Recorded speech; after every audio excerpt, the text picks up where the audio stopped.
तो गांव आते ही आ जाता हूँ देसी लुक में। मेरे साथ रहता है लैला बदमाश और फिर आ जाते हैं अपने दोस्त मंडल से मिलने के लिए। और ये लोग ले रहे थे इस महायुद्ध का मजा। और महायुद्ध देखने के बाद निकल लेते हैं कुछ खाने पीने के लिए। मेरे आने की खुशी में लैला बदमाश करा लेता है मोमोज। और पेट पूजा करने के बाद आ जाते हैं हमारे कुछ मित्र हमसे मिलने के लिए, जो कि सारे के सारे बदमाश होते हैं। और फिर भाई साहब मुझे ये बंदा मिलता है, भाई साहब इसके 1.5 लाख से भी ज़्यादा फॉलोवर इंस्टा पे हैं।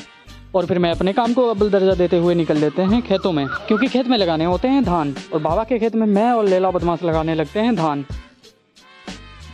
चेक दिस हालत गाइस। से निकलते ही कॉल आ जाता है बंदे का कि आओ पार्टी करने चलते हैं। तो फिर क्या नहा धो के हम भी निकल लेते हैं अपने कुछ खास मित्रों के साथ। हमारे जिस मित्र की जेब आज खाली होने वाली है वो ये रहे। और फिर अपनी 2 पहिया वाहन पे सवार होकर देवी माता का आशीर्वाद लेके निकल लेते हैं आगे।